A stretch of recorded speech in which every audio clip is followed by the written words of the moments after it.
ketemu lagi di sesi Principles of Public Relations, The Role of PR and Ethics bersama saya, Pas Novel.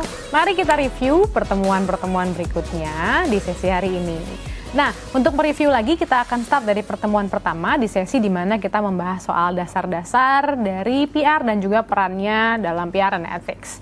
Tujuan dari PR adalah untuk menciptakan mutual understanding antara organisasi dengan publiknya, sehingga penting untuk seorang PR memahami peran-peran apa saja serta kode etik apa yang berlaku dalam dunia kehumasan dan secara sosial agar pesan-pesan dari perusahaan atau dari kalian tercapai dengan baik dan juga dipahami oleh audiens dan pastinya mutual understanding dengan publiknya.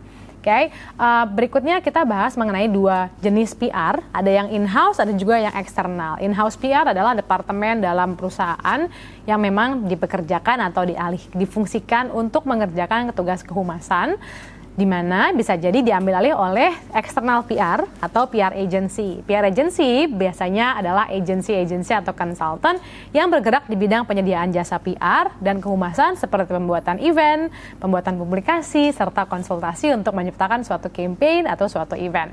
Kemudian pertemuan berikutnya di sesi ketiga kita membahas soal PR ethics. Penting ya untuk mengerti soal etika, ethics, moral, dan juga personal value buat seorang profesional PR supaya praktek pekerjaan sehari-hari masih dalam koridor yang layak, proper, serta diterima oleh publiknya dan tidak merugikan siapapun termasuk klien atau perusahaan yang kita wakili. Nah, setelah itu kita juga membahas betapa pentingnya memahami audiens kita atau publik kita dalam dunia ke-PR-an. Kita bisa melakukan STP dan juga SWOT atau STIPL untuk mengklasifikasikan kira-kira publik kita siapa saja, di mana, seperti apa, dan bagaimana cara meng-approach atau mendekati mereka agar pesan kita sampai dengan tepat dan efektif. Dalam menggunakan STP, kita juga bisa mengklasifikasikan mereka dengan cara mengelompokkan demografis, sosial, ekonomi, pendidikan, dan juga secara geografik atau lokasi di mana mereka berada. Nah, kita bisa mengenali juga dua jenis publik, yaitu internal dan eksternal publik, di mana kalau internal publik adalah orang-orang yang ada dalam lingkaran yang terdekat dengan suatu perusahaan, sementara eksternal adalah orang-orang atau pihak yang ada di luar lingkaran dalam perusahaan, seperti supplier, vendor, customer, pemerintah, dan juga komunitas. Kalau internal contohnya tahu kan, employee, stakeholder, shareholders, dan juga mungkin management, dan juga managers and directors, orang-orang yang ada di dalam. Kenapa penting mengetahui mereka? Supaya kita bisa memastikan jenis komunikasi apa yang paling tepat digunakan ketika akan berkomunikasi dengan orang-orang ini atau publik ini.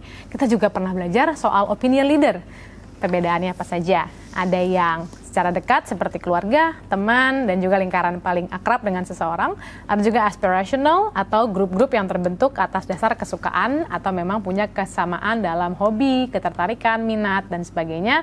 Serta dissociative groups, orang-orang yang justru sangat bertolak belakang dengan kita, sehingga kita merasa tidak mau seperti mereka, tapi ternyata keberadaan mereka menentukan apa yang mau kita pilih dan tidak kita pilih. Ada juga ternyata. Dan berikutnya kita ngomongin soal STP, SWOT, dan STIPL. Nah, dalam hal ini, suatu strategi PR akan lebih efektif dan efisien dilakukan kalau kita sudah tahu apa segmentasi kita, siapa targetnya, dan positioning semacam apa yang mau kita terapkan kepada audiens kita atau target kita. 3 target ya, target market, yaitu orang-orang atau target yang akan kita tuju dalam membeli suatu produk. Target public, orang-orang yang mau kita ajak bicara dan menciptakan suatu mutual understanding, dan target audience, orang-orang atau target yang kita harapkan melihat atau mendengar keberadaan kita. Biasanya lewat iklan, kalau public biasanya lewat event atau lewat kegiatan PR lain, dan kalau target market biasanya lewat promosi, lewat sales approach, dan sebagainya. Berikutnya kita juga membahas soal statutory law dan code of conduct. Suatu hal yang agak serius, tapi memang sangat penting untuk seorang PR paham legal conduct atau suatu hukum yang berlaku di negara tertentu, supaya setiap klien yang kita representasikan merasa aman dan terlindungi dari kejadian-kejadian pelanggaran hukum. Kita membahas perbedaan-perbedaan antara copyright, trademark, simbol, logo, dan infringement. Ada juga 4 hal yang dekat dengan PR case, yaitu libel, defamation atau slander, dan juga copyright infringement atau pelanggaran hak cipta. Hati-hati dengan 4 hal ini karena PR akan sangat berperan saat 4 hal ini terjadi. Dan sebisa mungkin dihindari supaya klien kita tidak melakukan kesalahan-kesalahan yang berkaitan dengan kekuasaan hukum atau keberadaan hukum di suatu negara. Berikutnya, kita juga membahas tentang bagaimana seorang PR harus kredibel, harus mengerti bagaimana cara membangun suatu reputation, image building, dan juga mendapatkan trust dari publik agar semua pesan kita sampai dengan efektif dan terkena pada targetnya. Sekian sesi hari ini, sampai ketemu lagi di pertemuan berikutnya.